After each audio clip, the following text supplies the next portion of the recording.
Hello दोस्तों, कहानी दुनिया चैनल पर आपका स्वागत है। आइए सुनते हैं डॉक्टर पुष्पा सक्सेना जी की लिखी कहानी यादों के नाम। सब औपचारिकताएं पूर्ण कर कस्टम के बाहर आते लगभग पौन घंटा बीत चुका था। बाहर प्रतीक्षा कर रहे मनीष से मिलने को अमर आतुर था। भारत छोड़ने के पूर्व फ़ोन पर हुई बातचीत में मनीष ने एयरपोर्ट पर रिसीव करने की बात कही थी। ना पहुंच सकने की स्थिति में मनीष के घर का पता उसकी डायरी में नोट था। दूर से ही उसने मनीष को पहचान लिया। ब्लू सूट में वो कुछ अधिक ही खिल रहा था। हाथ हिलाते ही तेजी से आगे बढ़ उसने अमर को गले लगा लिया। कहो, कैसा रहा अनुभव? पहली बार इतनी लंबी यात्रा प्लेन से की है ना? अरे पता भी नहीं लगा 18 घंटे कब कैसे बीत गए। लग रहा है सुबह उड़कर शाम को पहुंच रहा हूं। लगता है कोई सुंदर एयर होस्टेस मिल गई थी, क्यों? अपने पुराने अंदाज में आंखें सिकोड़ मनीष मुस्कुराया। भाभी कहाँ हैं? मैं तो उन्हें देखने को बेताब हूँ, जिन्होंने मेरे भाई को पराया बना डाला है। चलो घर चलते हैं, वहीं बातें करेंगे। अचानक मनीष के मुख पर एक छाया सी तैर गई थी, या ये उसका वहम था? अमर समझ नहीं सका। ग्रे मर्सिडीज़ में बैठते हुए अमर ने कहा, वाह ठाठ हैं तेरे। कभी सपने में भी सोचा था इस गाड़ी का मालिक बन सकेगा? सपने अगर सच होते तो ज़रूर सोचा होता। वो सामने जो बिल्डिंग्स देख रहा है ना, पिछली बार इन्हीं के फ़ोटो भेजे थे। कल उधर चलेंगे। सुंदर हरे लॉन, फूलों से लदे पौधों के बीच सेबों से लदा वृक्ष देख अमर मुग्ध रह गया। कार बंद कर चाबी से बंद द्वार खोलते मनीष को देख अमर विस्मित हुआ था। क्यों, भाभी क्या घर में नहीं है? नहीं, वो वीकेंड पर गई है। पर फिक्र करने की ज़रूरत नहीं है, तुझे भूखा नहीं रहना पड़ेगा यार। सुंदर सज्जित ड्राइंग रूम में पांव धरते ही अमर का मन संकुचित हो उठा था। ये कैसा स्वागत! बंद द्वार खोलता मनीष और साथ में वो। क्या उसका यहाँ आना परिवार के अन्य जनों को प्रियकर नहीं था? बच्चे तक घर में नहीं हैं। किस सोच में पड़ गया? क्या लेगा? ऑरेंज जूस के साथ मनीष पास ही सोफे पर आकर बैठ गया। कुछ खाएगा या फ्रेश होकर डिनर लेगा? नहीं नहीं, अभी बिल्कुल भूख नहीं है। पूरे रास्ते खाता ही आया हूँ। यार ये लोग प्लेन में खिलाते जी भर के हैं। इतना पैसा भी तो लेते हैं। हाँ, अब तो सुना कैसी कट रही है। रमा और बच्चे कैसे हैं? रमा कुछ मोटी हुई या वैसे ही दुबली है? देखोगे तो पहचान नहीं पाओगे, डबल हो गई है। रमा तुम्हें खूब याद करती है। कह रही थी मैं भी यहाँ नौकरी की जुगाड़ कर लूँ। बच्चे भी यूएसए के लिए क्रेज़ी हैं यार। तू सुना, कैसा लगता है यहाँ? अब तो तू यहाँ का स्थायी बासिंदा बन गया है। शादी के बाद तो घर से नाता ही तोड़ बैठा है। मौसी भाभी सब कितना याद करते हैं। सच, मैं भी घर कितना मिस करता हूँ, तू नहीं समझेगा अमर। शायद एक हल्की सी आह थी मनीष के स्वर में। इस वीकेंड पर तू मेरी वजह से नहीं जा पाया मनीष। तू चला जाता मैं एक आध दिन मैनेज कर सकता हूँ भाई। वीकेंड पर रोजी और बच्चे अपने अपने फ्रेंड के साथ जाते हैं। मैं तो पढ़कर सोता हूँ। इंडियन ठहरा तो आदत नहीं छूटती। स्वर में परिहास था या व्यंग, अमर समझ नहीं सका। ताज्जुब है, 15 वर्षों से रोजी भाभी तुझे अमेरिकन नहीं बना सकी। वैसे का वैसा आलसी ही रह गया तू। हम तो सोचते थे तू एकदम वेस्टर्नाइज्ड हो गया होगा और एयरपोर्ट पर तेरा हाय कहकर स्वागत करूँगा। क्यों, ठीक है ना? दोनों हंस पड़े। नहाकर जब तक अमर बाहर आया, मनीष मेज पर खाना सजा चुका था। डोंगे के ढक्कन हटाता अमर चमत्कृत था। तो सचमुच सुधर गया है मनी। मौसी के चिल्लाने पर भी एक गिलास पानी लेकर नहीं पीता था। भाभी ने इंडियन कुकिंग सीख ली है। जी नहीं, ये सब बंदे ने आपके लिए अपने हाथों से बनाया है। आइए विराजिए। मनीष के नाटकी अंदाज पर अमर हंस पड़ा। आज इतने दिनों बाद भारतीय खाना खा रहा हूँ, मज़ा आ गया। वरना रोज़ वही उबला खाना, hamburger. I am really fed up Amar. तो अपने लिए भारतीय भोजन क्यों नहीं बनवा लेते मनीष? अपनी भारतीयता सिद्ध करने के लिए, अजीब स्वर में कहा था मनीष ने। पता नहीं ये प्रश्न था या यूं ही सरकास्टिक रिमार्क। खाना खत्म कर प्लेट उठाते मनीष को देखना एक विचित्र अनुभव था। टेबल साफ कर अमर की ओर देख मनीष मुस्कुरा दिया। मुझे काम करता देख सोच में पड़ गया था ना। अरे भाई, ये अमेरिका है, यहाँ मनीष माँ का दुलारा बेटा नहीं, कामकाजी इंसान है। आ, तुझे अपना गार्डन दिखाऊं। मनीष के साथ अमर पीछे की ओर किचन गार्डन देख चौंक उठा था। उत्साहित मनीष बतला रहा था, ये देख, भिंडी, तरोई, टमाटर सब फल रहे हैं। हाँ, तरोई की शक्ल में फ़र्क है ना। माय गॉड, तूने तो यहाँ भी एक भारत बसा लिया है। उधर सेबों से लदे पेड़, इधर भिंडी और तरोई। बहुत अजीब बात है ना। हाँ, अमेरिका के बीच एक अकेला भारतीय टापू। वाक्य मनीष ने अधूरा ही छोड़ दिया था। यार, तू तो खासा भावुक हो रहा है। अरे, क्या रखा है हिंदुस्तान में? मेरा वश चले तो कल यहाँ बोरिया बिस्तर समेट कर आ जाऊँ। ऐसी गलती मत करना मेरे भाई। चल, अब भीतर चलते हैं। जानता है, 9:30 बज चुके हैं।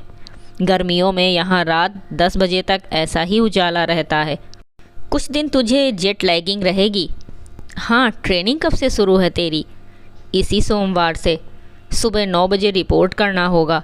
यहाँ से जाने के लिए कोई बस या...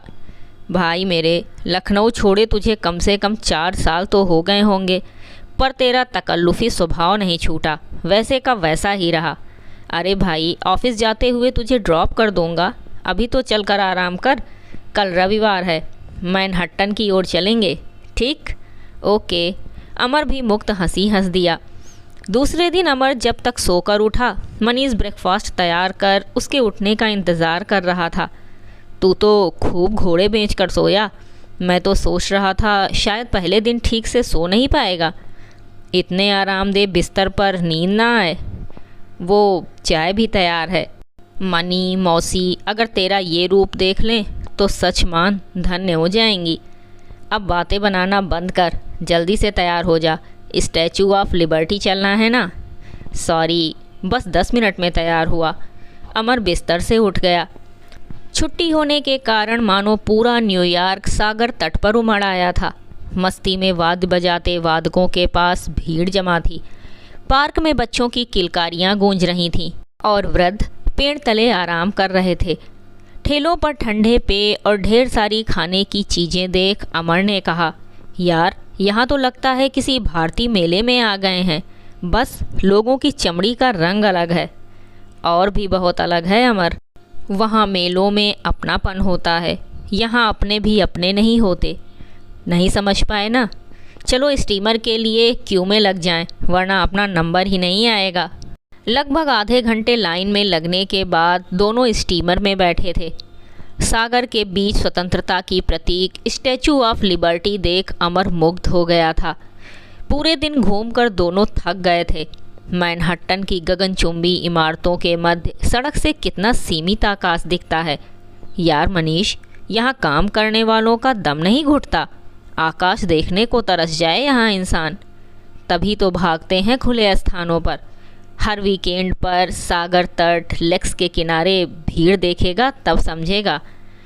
संध्या घर लौट नहा धो दोनों लॉन में आकर बैठे ही थे कि लंबी कार ड्राइव करती मनीष की पत्नी रोजी आ पहुंची थी। इकहरे शरीर की रोजी को देख लड़की होने का भ्रम होता था। कार पार्क कर उनकी ओर आती रोजी से मनीष ने अमर का परिचय कराया था। अमर कल शाम पहुंचा है यहाँ। Amar, my wife Rosie. Hello, enjoy your brothers company. मैं अभी कपड़े चेंज करके आती हूँ। Manish darling, you don't mind making me a drink? Oh sure, excuse me Amar, अभी आता हूँ।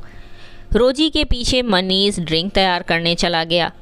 अमर को रोजी कितनी अपरिचित लगी थी। थोड़ी देर बाद रोजी लॉन में आ गई थी, सूती स्कर्ट ब्लाउज़ में स्वच्छ निखरी हुई। यू नो रोजी, अमर कज़िन से ज़्यादा मेरा दोस्त है। हमारा बचपन लड़ते झगड़ते बीता है। आज 10 वर्षों बाद देख रहा हूँ इसे। पिछली बार जब इंडिया गया था, ये ट्रेनिंग पर गया हुआ था। आप एक बार के बाद कभी इंडिया आई ही नहीं।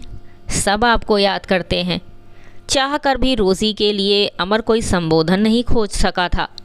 हाँ, उस बार इतना बिटर एक्सपीरियंस रहा, फिर जाने का मूड ही नहीं बना।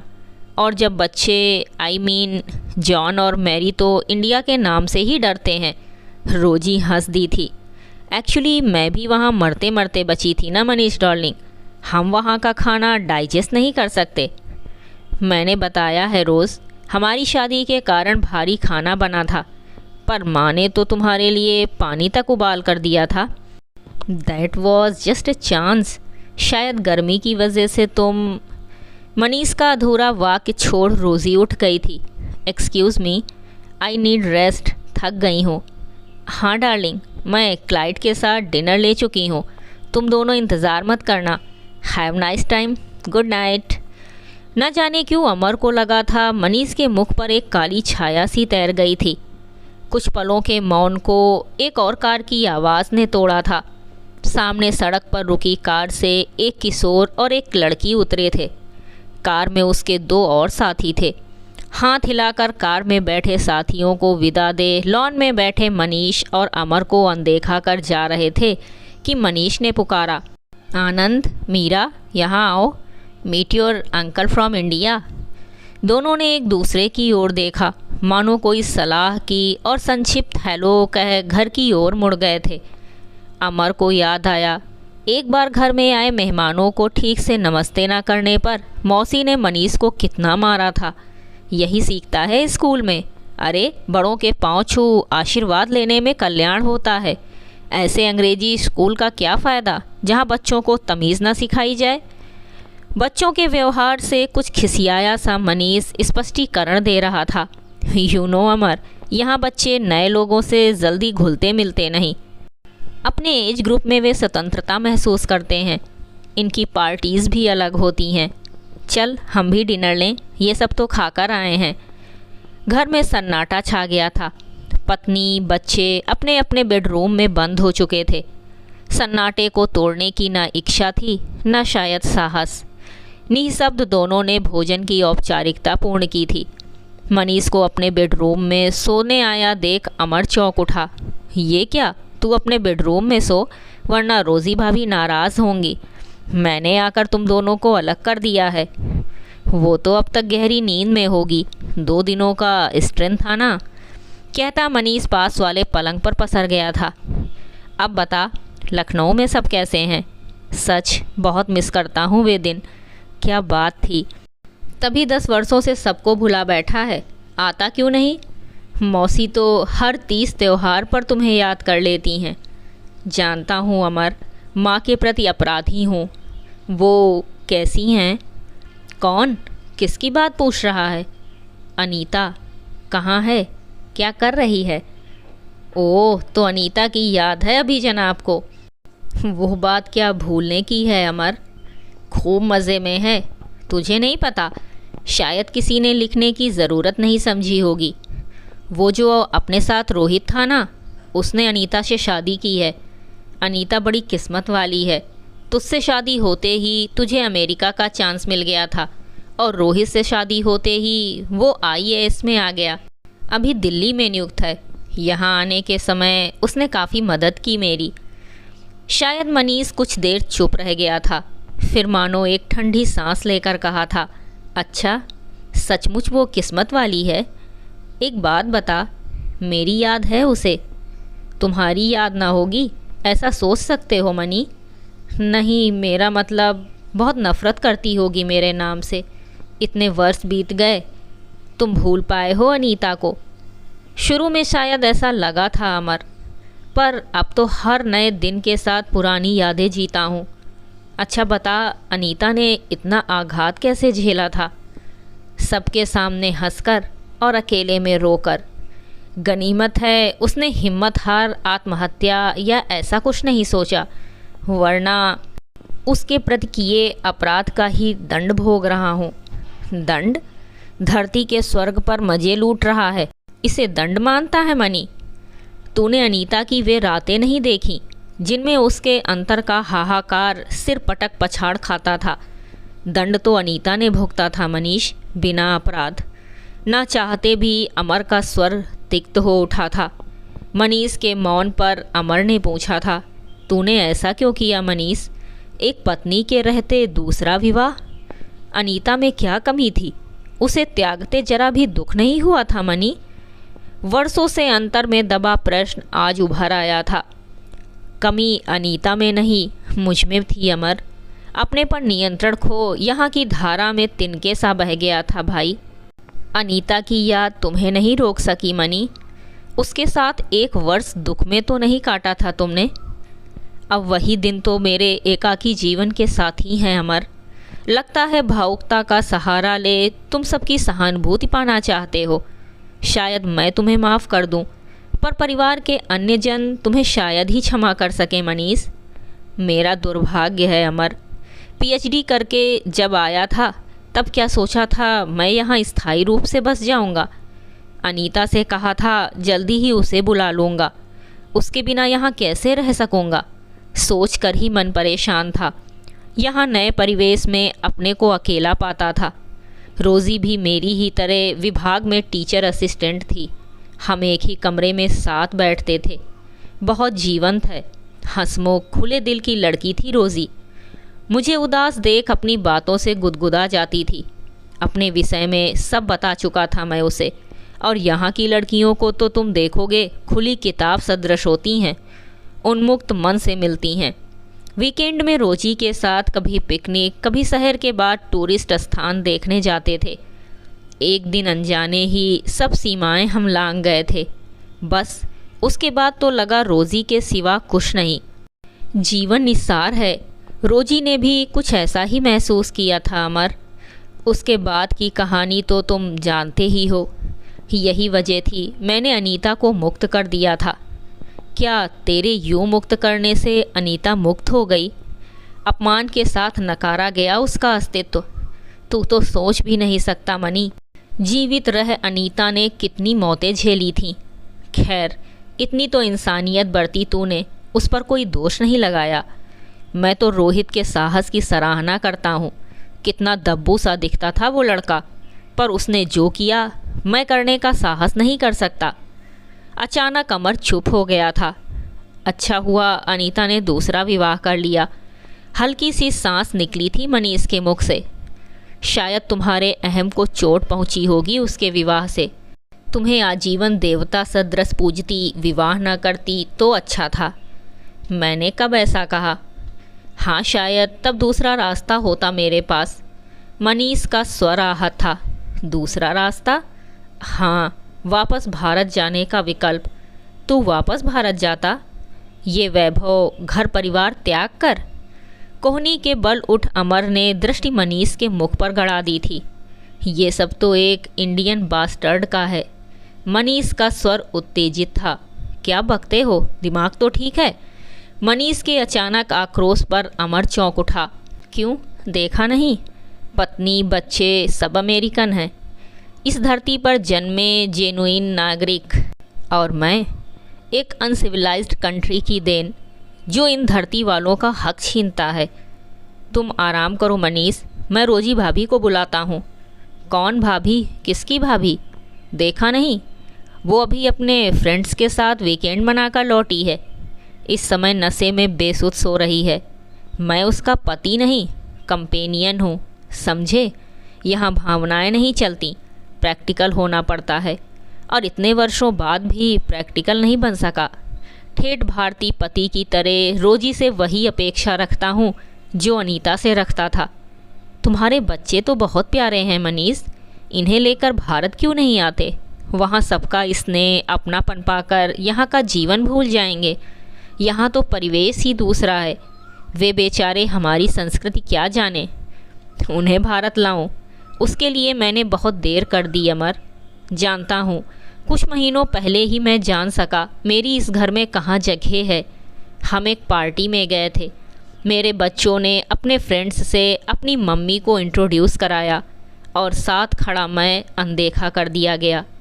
घर आकर मेरी लाडली बेटी मम्मी से झगड़ रही थी कि तुमने एक इंडियन से मैरिज क्यों की मम्मा? हमारा स्टेटस डाउन होता है, हम सिर उठाकर नहीं चल सकते। मेरी फ्रेंड्स हंसती हैं, इससे तो अच्छा होता तुम किसी नेटिव ब्लैक से शादी कर लेती। कम से कम उन्हें आज की जनरेशन तो स्वीकार करती है। I hate Indian and your Indian husband. रोज़ी भाभी ने कुछ नहीं कहा। अमर स्तब्ध था। कहा था, बेटी के आंसू पोंछ कर समझाया था, डोंट वरी माई चाइल्ड, मेरे विवाह से तेरे जीवन पर कोई असर नहीं पड़ेगा। तू अपनी ज़िंदगी अपने तरीके से जीने को स्वतंत्र है। मुझे भी समझाया था, don't mind darling, she is so upset, poor child. अब समझे मैं क्या कह रहा हूँ। I am a stranger for my family. मैं अब किसी वीकेंड पार्टी में नहीं जाता, पत्नी या बच्चों के फ्रेंड से नहीं मिलता। मैंने अपने को सबसे अलग काट लिया है। पर ऐसे कितने दिन चलेगा मनी? अपने आप में घुटते रहना। तू वापस आ जा मनी, सब ठीक हो जाएगा। क्या ठीक होगा अमर? पिछले 15 वर्षों का अतीत धो पोंछ वापस जाना क्या उतना आसान है जितना अनीता को 1 वर्ष बाद अचानक छोड़ देना? क्या मुँह लेकर जाऊँगा वहाँ मैं? फिर भी वहाँ तुझे अपमान तो नहीं झेलना होगा। अपनों के बीच तुझे स्नेह मिलेगा मनी। अब और प्रयोग करने का जी नहीं चाहता मेरे यार। अब तो बस इंतज़ार है रोजी कहे उसे डाइवोर्स चाहिए। जो दंड कभी मैंने किसी को दिया था, अब अपने लिए उसी दंड की प्रतीक्षा कर रहा हूँ। है ना विचित्र बात? म्लान हंसी मनीष के मुख पर तैर गई थी। तो तुम स्वयं ही क्यों नहीं तलाक की बात करते? नहीं, अब किसी को त्यागने का नहीं, स्वयं त्यागे जाने का अनुभव करना चाहता हूँ दोस्त। अच्छा ही है, बच्चे भी शाप मुक्त हो जाएंगे। शायद नए अमेरिकन पापा पाने की खुशी में इस हिंदुस्तानी पिता को भी वे आमंत्रित कर लें। रहने दो, ना जाने कैसी बातें कर रहे हो। बहुत रात हो गई है, सो जाओ। कई दिनों से छत ताकते ही रातें काटी हैं अमर। शायद 1 आध महीने पहले डाइनिंग टेबल पर रोज़ी ने कहा था, डार्लिंग, क्या तुम्हें भी नहीं लगता अब हमें अलग हो जाना चाहिए? मैंने पूरा प्रोग्राम प्लान कर लिया है। अलग होने से पहले हम वाशिंगटन जाएंगे, ठीक है ना? यहाँ तलाक के समय कोई रोना पीटना नहीं मचता, कोई उत्तेजना नाटकीयता नहीं। बड़े सहज एवं स्वाभाविक रूप में एक दूसरे को शुभकामनाएं दे दंपति अलग हो जाते हैं। अनीता तो फटी आँखों से मुझे ताकती रह गई थी। शायद 1 आध हफ्ते न खाना खाया था न सोई थी। मुझसे ना लड़ी ना उलाहने दिए, पर उसके नैनों ने मुझे अपराधी ज़रूर ठहराया था। अमर, उसकी वो दृष्टि मैं आज तक बार बार याद करता हूँ। अब उन सब बातों को याद करने से क्या लाभ मनीष? अब अनीता का अपना घर है, बच्चे हैं और यहाँ तुम्हारा भी अपना परिवार। ठीक कहते हो अमर, घर का मोह त्यागना इतना आसान नहीं है भाई। पर ये कैसा घर है अमर, जहाँ मैं अपने मन का कुछ नहीं कर सका। जब बेटी का जन्म हुआ उसे मीरा पुकारना चाहा, पर उसे नाम मिला मैरी। बेटे को जय मानना चाहा, उसे पुकारा गया जॉन नाम से। कभी सोचता हूँ इसमें किसी का क्या अपराध? मेरा दृष्टिकोण समझने वाला है ही कौन?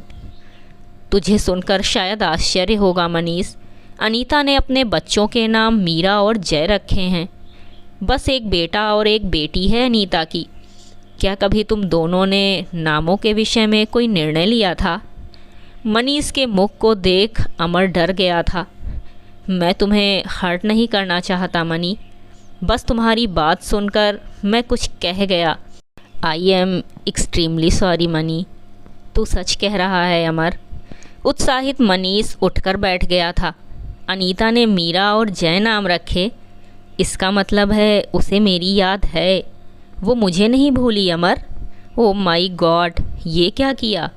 अनीता, आवाज़ रुंध आई थी। दोनों हाथों में मुँह छिपा मनीष सिसक उठा। उसके बहते आंसू देख अमर स्तब्ध बैठा था। मैं सोच रहा था हमारे गरीब कहे जाने वाले देश में विवाह के पवित्र बंधन तो सुरक्षित हैं, पर वहाँ तो अपार संपन्नता के बावजूद। यह थी डॉक्टर पुष्पा सक्सेना जी की लिखी कहानी यादों के नाम। कहानी आपको कैसी लगी कमेंट करके ज़रूर बताइएगा। कहानी सुनने के लिए धन्यवाद।